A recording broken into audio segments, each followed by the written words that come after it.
Bismillahirrahmanirrahim. Assalamualaikum warahmatullahi wabarakatuh.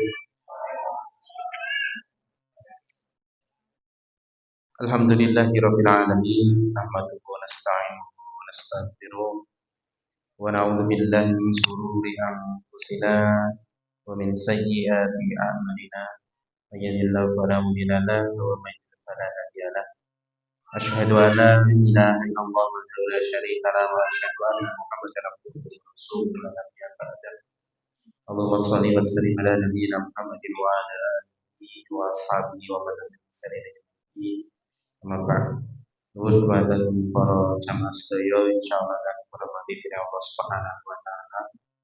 Alhamdulillah wonten ing dalu menika panjenengan sami taksih pinaringan abegas warasan kawujengan satemah saged kempal wonten ing masjid menika bisa perlu netepi menapa pun dhahaken Allah Subhanahu wa taala. Inggih menika salat kanthi jamaah dipun lajengaken sareng-sareng tolakul kados dene kang dipun dawuhaken Kanjeng Nabi tolakul di paripurna muslimin.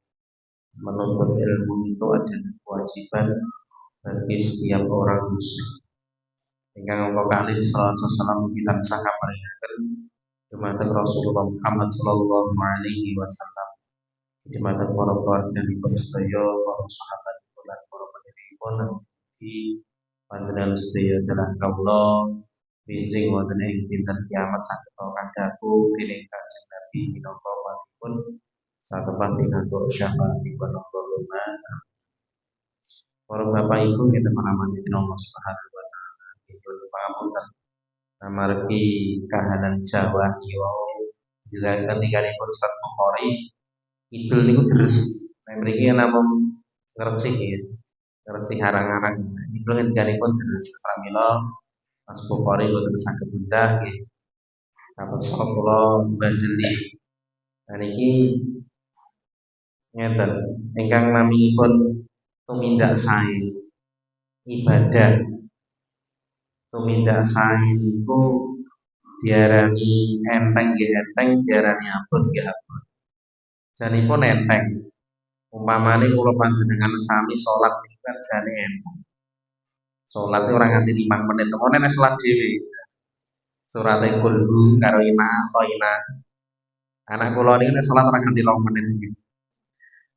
Cepet. Lah ning nek sing abot niku mboten kok ibadah. Ning istiqomah ajeg niki. Kamangka Gusti Allah menika langkung remen menawi kula panjenengan menika ngibadah niku senajan to sithik-sithik ning ajeg. Katimbang ngibadahe ketoke akeh gedhi rame ning nggur pisan. Kula panjenengan sami dipun dawuhi Gusti Allah upaminipun salat. Nggih boten sadangu-dangu umume wong salat ngoten mawon. Gampangane ya 5 menit sekali salat. Ya sedina nggih namung cekap ping gangsal mawon. Ning sing penting ajeg. Ajeg niku nggih ampun ngantos gotak. Niku. Nggih boten dangu lho Bu, Pak, salat menika. Gusti Allah dawuh dumateng kula panjenengan salat iku mboten dangu. Gur sak suwene awake dhewe urip. Dadi nek benjing kula panjenengan ninggal niku pun mboten dipun dawuhi salat. Genditi salat nggih. Dadi mboten dangu dawuh salat. Dados ibadah menika memang ingkang awal niku istiqomah ajeng. Nah kados dene ngaos wonten ing sonten menika ngajine iki enteng ora ngopo-ngopo. Budal nggih enteng. Ning sing abot niku napa istiqomah ajeng. Kamangka kanthi kula panjenengan sami ajeg niku ya najan ilmune sing dientuk ing nggur sithik-sithik ngono esok lali. Iki materine apa? Lali. Mboten napa-napa. Ning kanthi lantaran ajeg niku insyaallah ora ketan pomo 100 niku 10% tak kira nggih enten sing ngantor. 10 niku nek ping 10 nggih pun 100. Sing penting kula panjenengan sami telaten ajeg niku. Pramila kangge napa supados kula panjenengan sami istiqomah pengaosan menika nggih menawi boten enten kendala sing kira-kira kok urgent darurat insyaallah tetep dipun wontenaken ayo gremes boten mawon insyaallah nggih diterang. Lah kejawi nek dhuwur sing barat ngoten nggih kula ngalah. Nah niku Mas Giyoto kok gentungan lho Bu. Biasane Mbah Lurah Sarino niku nggih sekunci sok mampir mriki niku ketingane terasa. Pramila mugi kula panjenengan sami tansah dipun paringi istiqomah dening Allah Subhanahu wa taala. Nggih. Salajengipun Allah badhe nglajengaken materi kang kala rumiyin nggih. Yang menika bab hadis arba'in atau 40 hadis pilihan kang dipun rangkum dening Imam Nawawi. Sak menika dumugi hadis ingkang angka 11 ingkang ngeliput kirang langkung dan kula waosaken. Ibni Mas'udin radhiyallahu ta'ala anhu qala Rasulullah sallallahu alaihi wasallam la yahillu damumriin muslimin ila bi'ihda salas asayyibus jani wa nafsu binafsi wa tariku lidinihi mufariqu li jama'ati rawahu Bukhari wa Muslim. Ini kan tegesipun dari Ibnu Mas'ud radhiyallahu anhu dia berkata Rasulullah sallallahu alaihi wasallam bersabda tidak halal darah seorang muslim kecuali karena salah satu di antara 3 perkara. Yang pertama, orang yang sudah menikah kemudian dia berzina, jiwa dengan jiwa, tegesipun orang yang membunuh orang lain, dan orang yang meninggalkan agamanya yaitu merusak jamaah. Niki tegesipun piyantun ingkang murtad. Jadi hadis ini menjelaskan tidak halal darah seorang muslim. Artinya tidak boleh seorang muslim itu membunuh seseorang muslim yang lainnya kecuali karena 3 hal. Yang pertama adalah seorang yang sudah menikah kemudian berzina. Yang kedua adalah seorang yang membunuh orang lain tanpa alasan yang dibenarkan oleh syariat. Dan yang ketiga adalah orang yang murtad, orang yang keluar dari agama Islam. Ini ngelipun hadis ning ampun jenengan kok terus ngeten Pak. Enek tanggane tangga kula umpamane, enten tangga kula niku. Mlebu Kristen terus jenengan pateni, ampun. Niki sing menghukum nanti bukan panjenengan. Nek jenengan ngoten mungkin di penjara jenengan. Niku. Mengke kula terangaken. Wonten ing riwayat sanesipun dipunsebataken la yahillu damuriin muslimin yashhadu alla ilaha illallah wa anni rasulullahi ila bi ihda salas. Tidak halal darah seorang muslim yang telah bersaksi bahwa tidak ada ilah kecuali Allah dan sesungguhnya aku adalah Rasulullah kecuali karena satu dari 3 hal. Nah, ini. Jadi seseorang yang telah masuk Islam itu diharamkan darahnya, artinya tidak boleh dibunuh kecuali karena 3 hal. Yang pertama adalah seorang yang telah menikah kemudian dia berzina. Yang kedua adalah seseorang yang membunuh orang muslim lainnya tanpa yang alasan yang dibenarkan oleh agama Islam. Dan yang ketiga adalah seseorang yang murtad atau keluar dari agama Islam. Ini menunjukkan bahwa kita sebagai seorang muslim itu sudah menjadi orang yang terhormat. Jadi kalau panjenengan sami itu masuk di dalam agama Islam, itu menurut agama Islam sudah menjadi orang yang terhormat, harus dihormati. Harus dihormati, tidak boleh kemudian nopo istilahnya pun dilecehkan, apalagi di yang pertama, kebolehan membunuh seseorang yang sudah menikah kemudian berzina. Ini sesuai dengan hukum syariat Islam. Jadi hukum syariat Islam itu hukum berzina. Zina itu hukumnya jika seseorang itu belum menikah, maka hukumannya adalah dicambuk. Dicambuk sebanyak 100 kali. Nek urung rabi. Nek wong rabi kok berzina, maka hukumannya adalah dirajam. Dirajam niku dibalangi watu nganti mati. Nah, itulah hal yang membolehkan seseorang itu dibunuh. Ya. Orang yang sudah menikah kemudian berzina. Nanti ini rentetan hukumnya panjang. Jadi seseorang yang sudah belum menikah berzina niki cara bodon gitu, Pak. Nek wong urung rabi zina niku kan wajar. Ibaratnya wong luwe arep mangan ning omah rene panganan jajan. Kan lumrah. Senajan to salah iki. Senajan to salah. Ning lumrah, pramila hukumannya lebih ringan. Gur dipecuti ping 100. Lah nek wong wis duwe bojo kok kemudian dia mencari yang lain atau berzina dengan perempuan lain. Ini cara basa Inggrisnya lah wong geragas.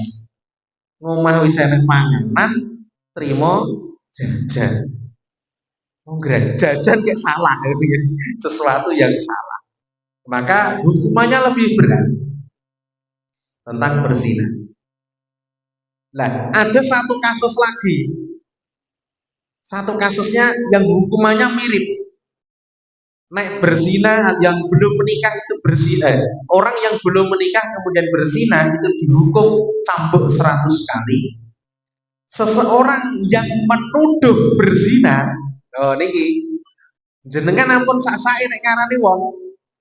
Seseorang yang menuduh berzina tapi tidak ada bukti dan tidak ada saksi, maka kalau di dalam negara yang menerapkan syariat Islam niku nggih dipecut ping 80. Enten sing ngendika ping 80, enten sing ngendika nggih ping 1. Jadi hukumannya sama.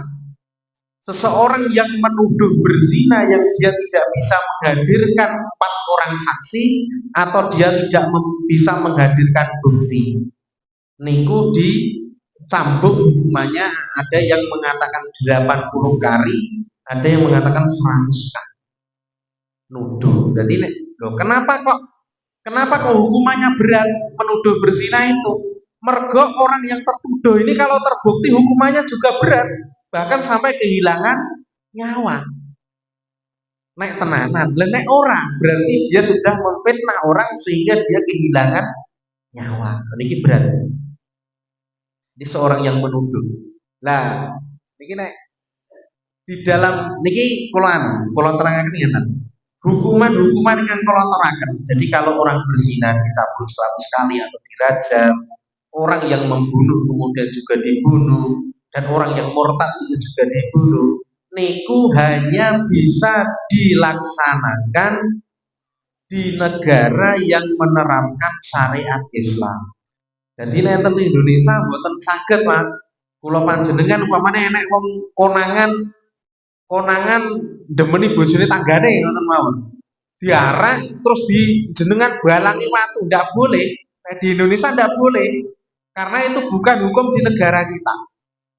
Ini hanya boleh diterapkan di negara yang menerapkan syariat Islam.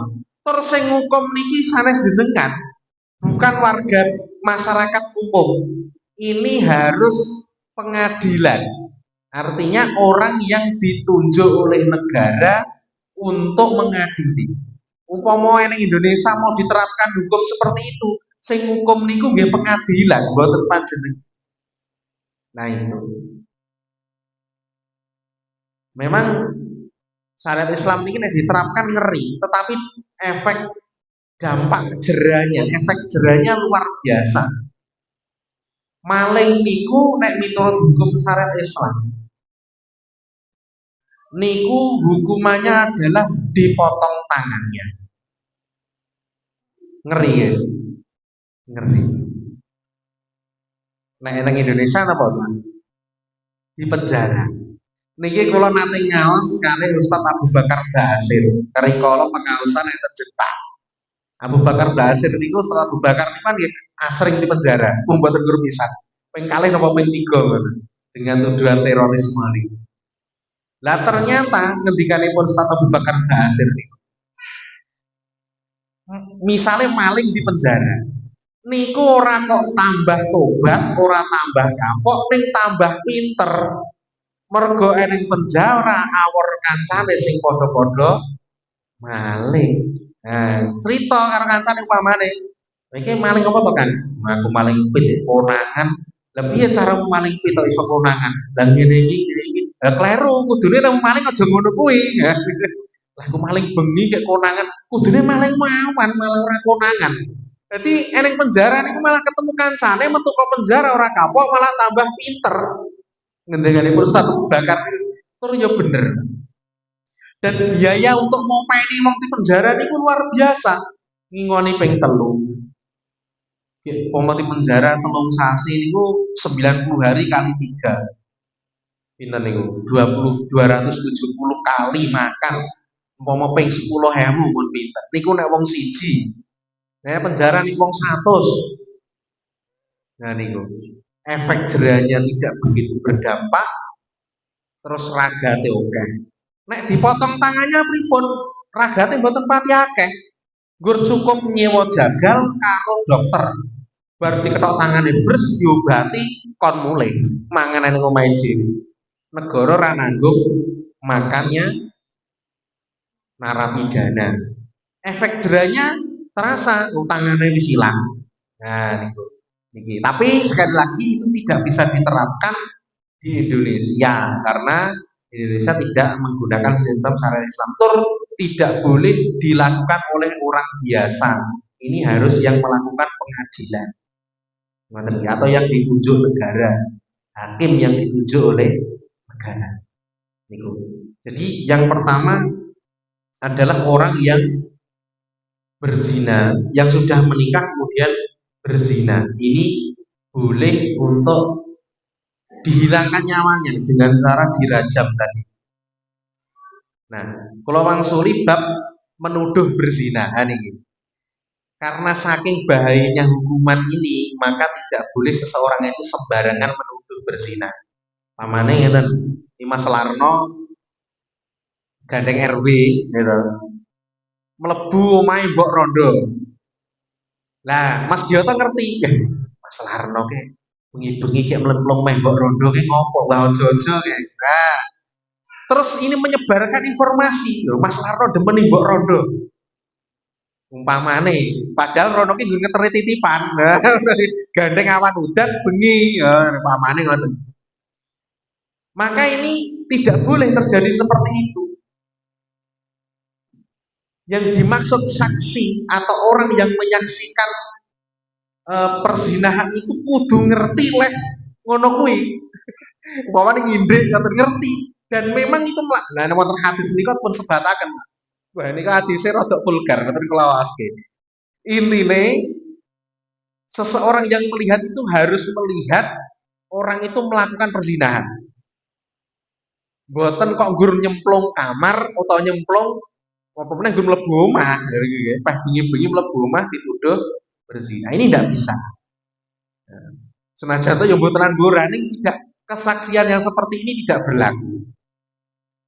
Dan kalau kasus-kasus biasa itu saksinya namung kali.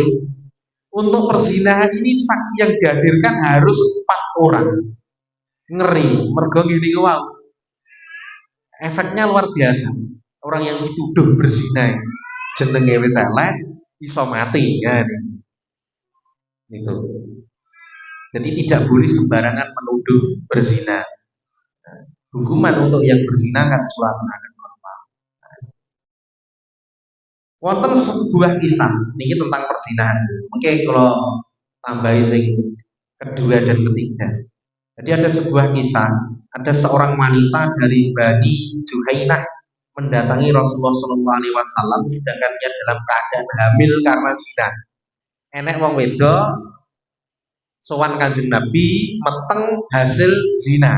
Wanita ini lalu berkata kepada Rasulullah, "Ya Rasulullah, saya telah melakukan sesuatu yang perbuatan tersebut layak mendapatkan hukuman rajam. Laksanakanlah hukuman had atas diriku." Ngaku Kanjeng Nabi kon hukum. Ngaku nek niki ora sah golek seksi, ngaku dhewe. Nabi sallallahu alaihi wasallam lantas memanggil wanita tersebut lalu beliau berkata pada walinya, "Berbuat baiklah kepada wanita ini dan apabila telah melahirkan maka datanglah kepadaku." Ditunggu kan sampai lahiran. Wanita itu menjalani yang diperintahkan oleh Rasulullah. Setelah itu beliau meminta wanita tersebut dipanggil lalu diikat pakaiannya dengan erat agar tidak terbuka auratnya ketika menjalani hukuman rajam. Kemudian saat itu diperintahkan untuk melaksanakan hukuman rajam. Wanita itu pun meninggal, lantas beliau pun menyolatkannya. Ketika itu Umar berkomentar kepada Nabi Sallallahu Alaihi Wasallam, "Engkau menyolatkan dirinya wahai Nabi, padahal dia telah berbuat zina." Beliau bersabda, "Wanita ini telah bertaubat dengan taubat yang seandainya taubat tersebut dibagi kepada 70 orang di penduduk Madinah tidak bisa mencukupi, itu bisa mencukupi mereka. Apakah engkau dapat tobat yang lebih baik dari seorang yang mengorbankan jiwanya karena Allah Subhanahu wa taala?" Terus wonten malih. Dahulu Ma'is bin Malik adalah seorang yatim di bawah urusan bapakku. Lalu dia menzinahi seorang budak dari suku itu. Maka bapakku berkata kepadanya, "Pergilah engkau kepada Rasulullah Shallallahu Alaihi Wasallam, lalu beritahukanlah kepada beliau apa yang telah engkau lakukan. Semoga beliau memohonkan ampun untukmu." Bapakku menghendaki hal itu karena berharap agar Ma'is memperoleh solusi. Maka Ma'is mendatangi beliau dan berkata, "Wahai Rasulullah, sesungguhnya aku telah berzina, maka tegakkanlah kitab Allah atasku." Lalu beliau berpaling darinya. Kemudian Ma'is mengulangi dan berkata, "Wahai Rasulullah, sesungguhnya aku telah berzina, maka tegakkanlah hukum kitab Allah atasku." Maka beliau berpaling darinya. Kemudian Ma'is mengulangi perkataan itu, "Wahai Rasulullah, sesungguhnya aku telah berzina, maka tegakkanlah kitab Allah atasku." Sampai dia mengulangi 4 kali, Rasulullah SAW bersabda, "Engkau telah mengatakannya 4 kali. Lalu dengan siapa?" Dia menjawab, "Dengan si fulana." Lalu beliau bersabda, "Apakah engkau berbaring dengannya?" Dia menjawab, "Iya." Lalu beliau bersabda, "Apakah engkau menyentuh muridnya?" "Iya." Lalu beliau bersabda, "Apakah engkau bersetubuh dengannya?" Dia menjawab, "Iya." Maka beliau memerintahkan untuk merajamnya. Kemudian dia dibawa keluar haram. Tatkala dia dirajam, dia merasakan lemparan batu. Dia berkeluh kesah, lalu dia keluar dan berlari. Maka Abdullah bin Unais menyusulnya, sedangkan sahabat-sahabat yang lain yang telah lelah. Kemudian Abdullah mengambil tulang betis unta dan melemparkannya sehingga dia membunuhnya. Lalu dia mendatangi Rasulullah Shallallahu Alaihi Wasallam menceritakan kepada beliau, maka beliau bersabda, "Tidakkah kamu membiarkannya? Kemungkinan dia bertobat lalu Allah menerima tobatnya." Hadis riwayat Abu Daud nomor 4419. Nah, ini. Jadi ada 2 hadis itu menceritakan tentang orang yang mengaku berzina kepada Nabi. Ada seorang wanita yang mengaku berzina kepada Nabi dalam kondisi hamil. Kemudian Nabi meminta wanita itu untuk ditunggu sampai lahir anaknya. Yang kedua adalah Ma'is tadi. Dia mengaku, "Lah niki ngeten. Niki pertanyaane jamaah sekunci ini lucu. Niki yo lucu ning niki kangge pembelajaran untuk kita semua." Niki pertanyaan jamaah sekunci ngeten. Umpama Mas, umpama Umpama aku dek ben iki zina, ning ora konangan, aku zina ning ora konangan. Lah niku piye? Apa ya kudu dirajam apa pripun? Nah, kita bicara syariat Islam. Maka berdasarkan hadis Ma'is tadi, orang yang berzina kemudian dia mau bertobat dan tidak perlu sebenarnya Pak. Nek cara wonten agami sanes iki kan pengakuan dosa. Jadi dosa yang telah atau aib kita sing pun ditutupi dening Gusti Allah niku pun tidak perlu diceritakan kepada siapapun, cukup kita dan Allah yang tahu. Hanya saja nanti diiringi dengan perbuatan-perbuatan baik. Jadi bertobat dan diiringi dengan perbuatan-perbuatan baik dengan harapan perbuatan atau amal baik itu bisa menutupi dosa-dosa kita. Jadi tidak perlu dijelaskan. Nah, kisah Ma'is tadi, sebenarnya Nabi niku tidak mau tahu, gitu loh maksudnya. Ma'is sampai mengaku 4 kali. Nabi berpaling niku tegese Nabi ki wis moh krungu. Wis etok-etok ora ngerti maksudnya. Kemudian Nabi itu pertanyaannya, wis ngaku zina lho padha ditekoki. Apa kowe iki gletah? Nggih. Apa kok demok? Nggih. Ya. Maksudnya itu yang namanya zina itu niku kan intine kan ngoten niku. Nek nggur sekedar demok kan bukan termasuk zina yang dihukum dengan rajam. Bahkan ketika dirajam niku kelaran iso ucul, melayu. Sebenarnya ini tidak perlu untuk dikejar gitu. Nek miturut hadis kalau pun kersane. Meskipun akhirnya dikejar dan kena dan beliau meninggal juga. Jadi menawi memang kita melakukan dosa atau suatu aib dan itu sudah disembunyikan oleh Allah, artinya tidak ditampakkan. Awet dhewe iki jane aib kata, termasuk kula panjenengan iku nek cara dibuka nah aib dhewe iki akeh. Ya nggur didelikke dening Gusti Allah. Menungso niku mboten enten sing sae. Semua manusia itu punya aib, punya punya kekurangan. Ya nggur aib awake dhewe niku dipun delikke dening Gusti Allah. Buka nu dilani jadi. Maka seseorang yang aibnya sudah ditutup Allah tidak perlu diceritakan. Lah mun diceritake malah sosok awake dhewe iki bangga nyeritake aibe dhewe. Wah, kowe wis nek karo kae-kae lah ngono kae. Niku niku menceritakan aib itu harusnya disembunyikan malah dicerita-cerita. Dan ini ada larangan, menceritakan aib itu ada larangan. Termasuk aibnya diri sendiri ini ada larangannya juga. Yang pun ditutup di Gusti Allah sudah tidak perlu diceritakan kepada orang lain. Tuh, yang pertama ya. Jadi seorang yang dihalalkan darahnya itu adalah orang yang sudah menikah kemudian dia berzina. Kemudian yang kedua adalah seorang muslim yang membunuh muslim lainnya tanpa hak. Tanpa hak itu maksudnya ngeten. Nek perang niku benten.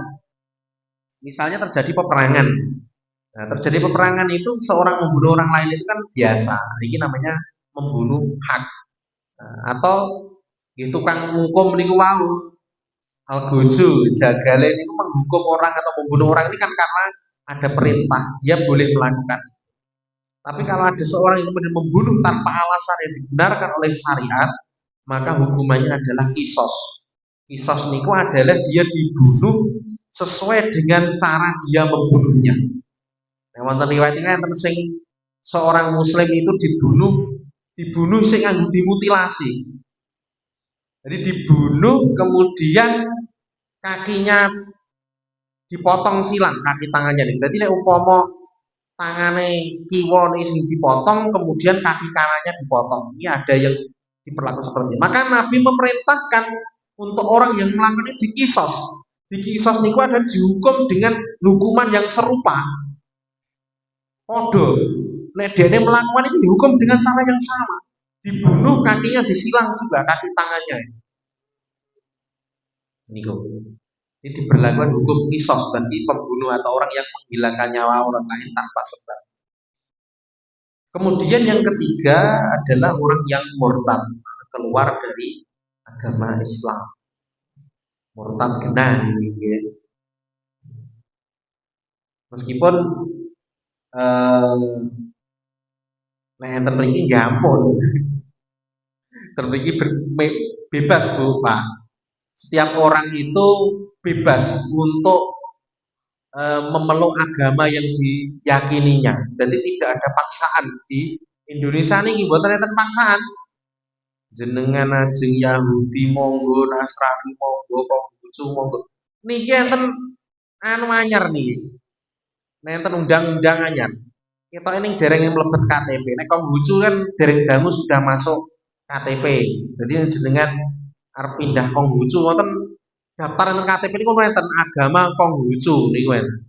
Niki ana dodo anyar meneh. Kula ya bingung agama apa jenenge. Agama niku jenenge kepercayaan terhadap Tuhan yang Maha Esa. Dan Tuhan niku sinten niku ya bingung. Tuhan yang Maha Esa itu Tuhane sapa? Agama niku nek 6 lho isih kurang, isih bingung. Rencang kula seragen niku. Nek enten KTP niku agamane Katolik banget KTP rencang kula seragen.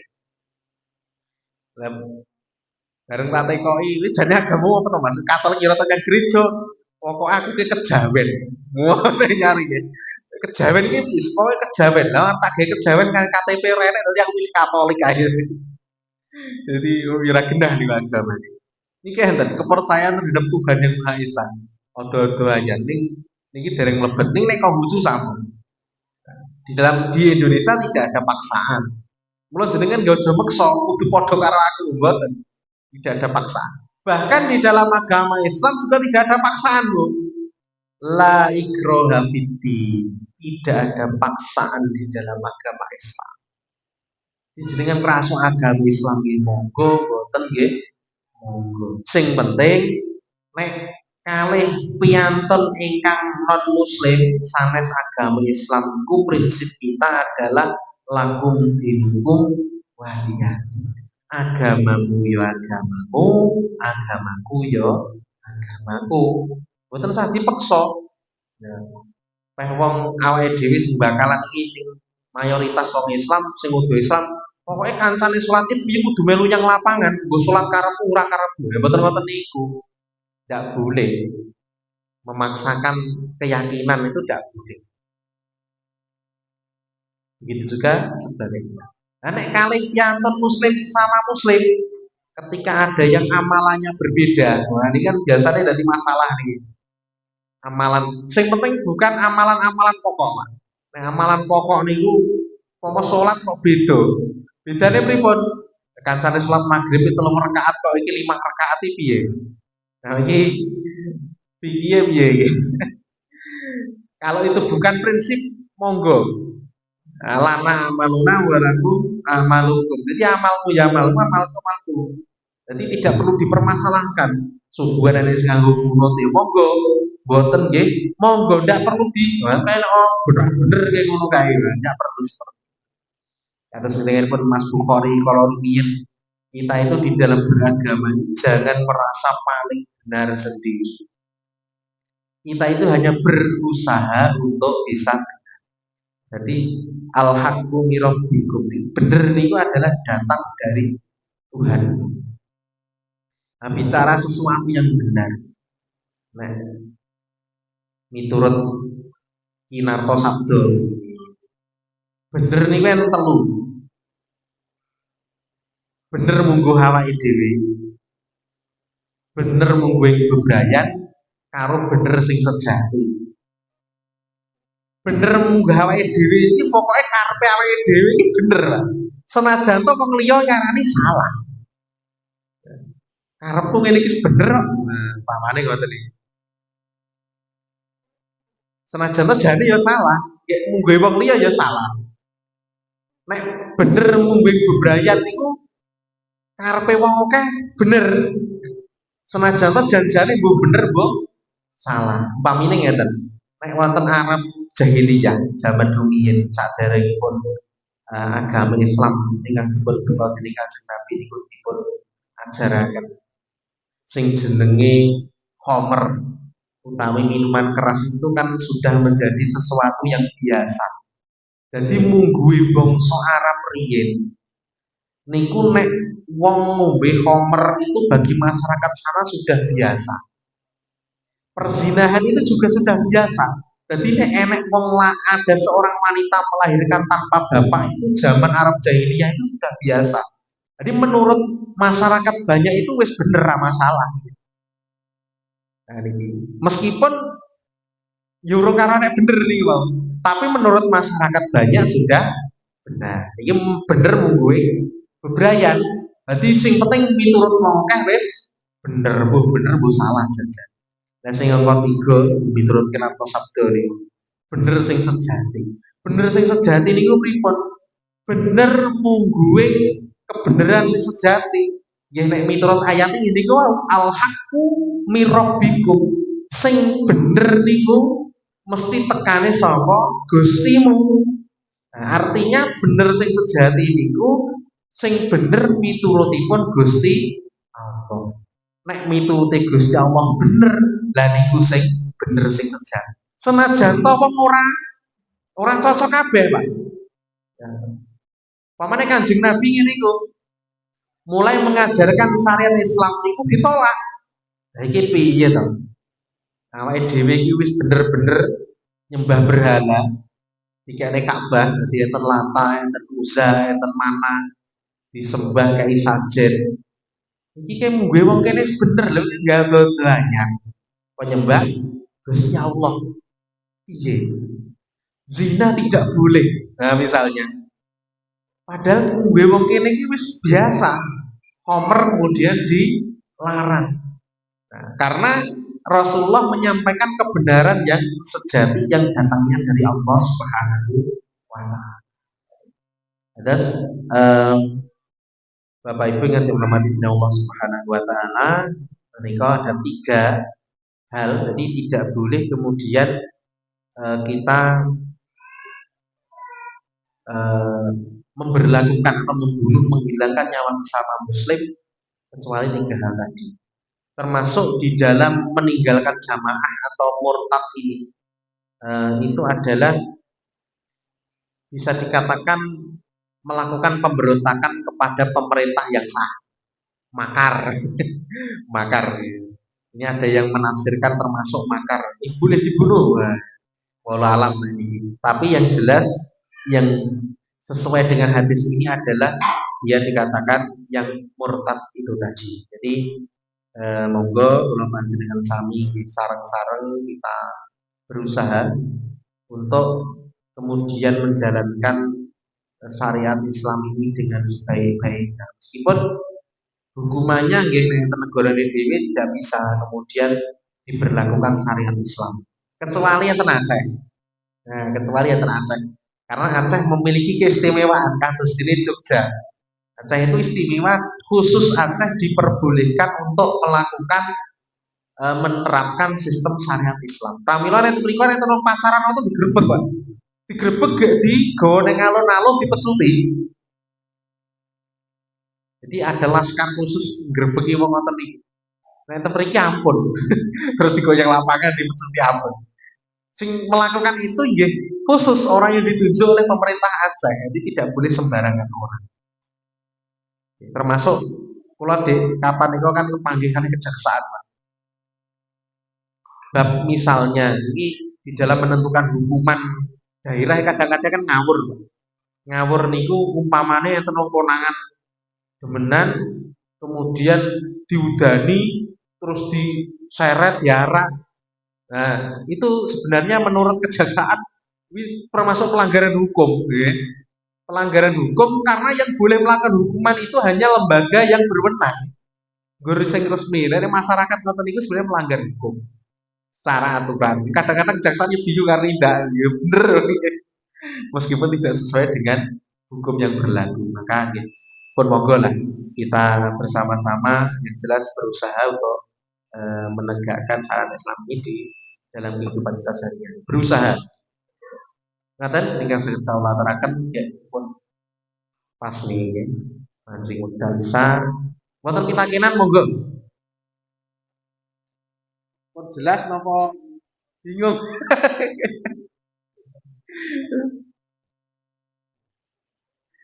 Iya, mau jelas nopo bingung? Jelas blas, malah blas. Nggih, sedaya ingkang kula aturaken menawi wonten saking Allah Subhanahu wa taala, menawi wonten khilafipun lepatipun saking kula pribadi, semoga dipun lokasi kanthi wawasan amdalah dan kafatul majelis. Alhamdulillahirabbil alamin. Subhanakallahumma wa bihamdika asyhadu an la ilaha illa anta astaghfiruka wa atubu ilaik. Assalamualaikum warahmatullahi wabarakatuh.